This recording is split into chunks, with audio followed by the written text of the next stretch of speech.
TED Talk slow version. The Chinese legends of butterfly lovers.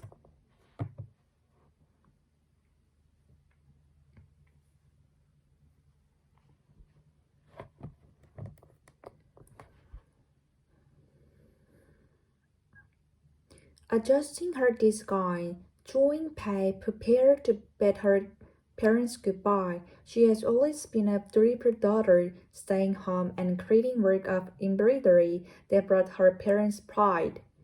And yet, although only boys were allowed at Confucius Academy in Hangzhou, what Ante truly wanted was to go to school. She begged her parents to let her attend dresses as a boy, and seeing her determination and clever disguises, they finally agreed. However, they only gave her permission when she promised to keep her true identity a secret and eventually return to the traditional path they set for her.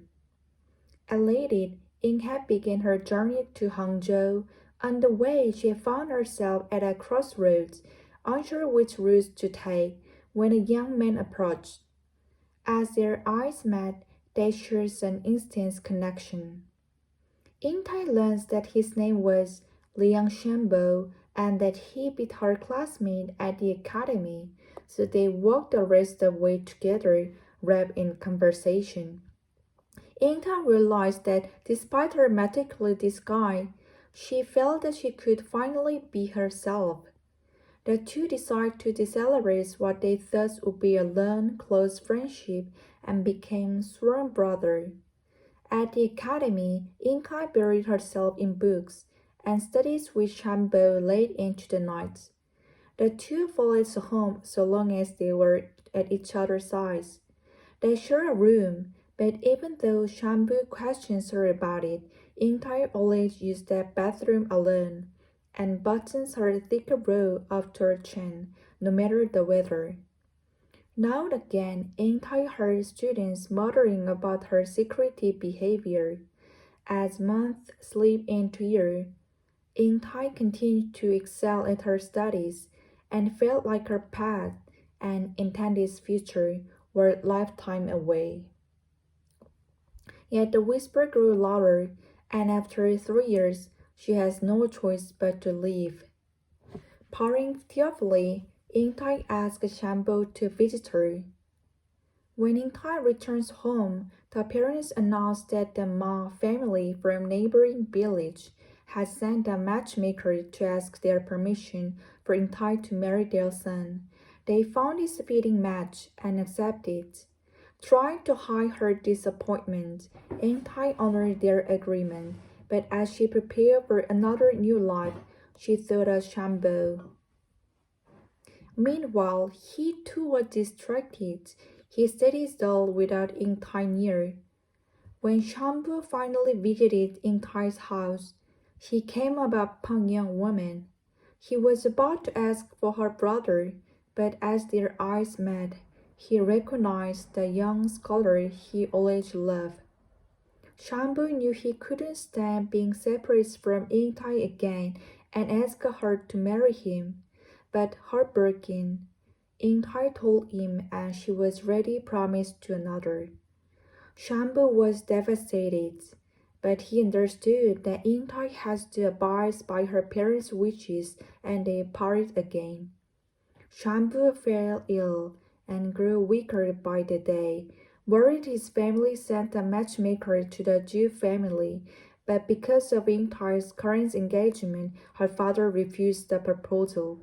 Doing otherwise would bring their family public shame. Shambu's illness took a turn for the worse, and sensing he wouldn't live to see her marriage, Shambu wrote Ingtai's finally letter. If to love him, he asked that she burn incense in front of his tomb when she was on her way to the family.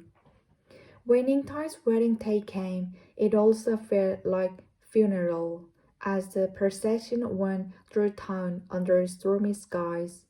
Ingtai broke off and knelt in front of Shampu's tomb, lighting incense and offering sacrifices through her tears.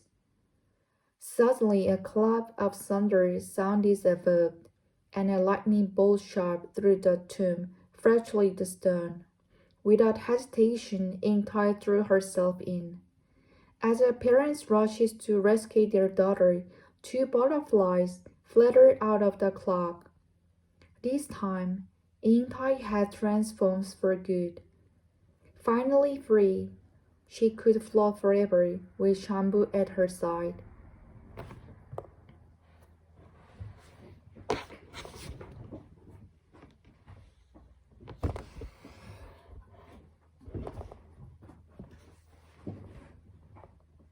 Again. Adjusting her disguise, Drawing Pai prepared for bid her parents goodbye. She had always been a dutiful daughter, staying at home and creating works of embroidery that break her parents' pride. And yet, although only boys were allowed at Confucian Academy at Hangzhou, what Yingtai truly wanted to go to school. She begged her parents to let her attend dresses as a boy, and seeing her determination and clever disguises, they finally agreed. However, they only gave her permission when she promised to keep her true identity a secret and eventually return to the traditional path they set for her. At latest, Yingtai began her journey to Hangzhou. On the way, she found herself at a crossroads, unsure which route to take, when a young man approached. As their eyes met, they shared an instant connection. Yingtai learns that his name was Liang Shambo and that he beat her classmate at the academy, so they walked the rest of the way together, wrapped in conversation. Yingtai realized that despite her meticulous disguise, she felt that she could finally be herself. The two decided to celebrate what they thought would be a long-cross friendship and became sworn brothers. At the academy, Yingtai buried herself in books and studied with Shambo late into the night. The two felt at home so long as they were at each other's sides. They shared a room, but even though Shambo questions her about it, Yingtai always used the bathroom alone and buttoned her thicker robe after her chin, no matter the weather. Now again, Yingtai heard students muttering about her secretive behavior. As months slipped into years, Yingtai continued to excel at her studies and felt like her past and intended future were lifetimes away. Yet the whisper grew louder, and after 3 years, she has no choice but to leave. Parting tearfully, Yingtai asked Sambo to visit her. When Yingtai returns home, her parents announced that the Mott family from the neighboring village had sent a matchmaker to ask their permission for Yingtai to marry their son. They found this a fitting match and accepted. Trying to hide her disappointment, Yingtai honored their agreement, but as she prepared for another new life, she thought of Shambo. Meanwhile, she too was distracted. He studied dull without Yingtai near. When Shambo finally visited Yingtai's house, he came upon a young woman. He was about to ask for her brother, but as their eyes met, he recognized the young scholar he had always loved. Shambo knew he couldn't stand being separated from Yingtai again and asked her to marry him, but heartbroken, Yingtai told him that she was already promised to another.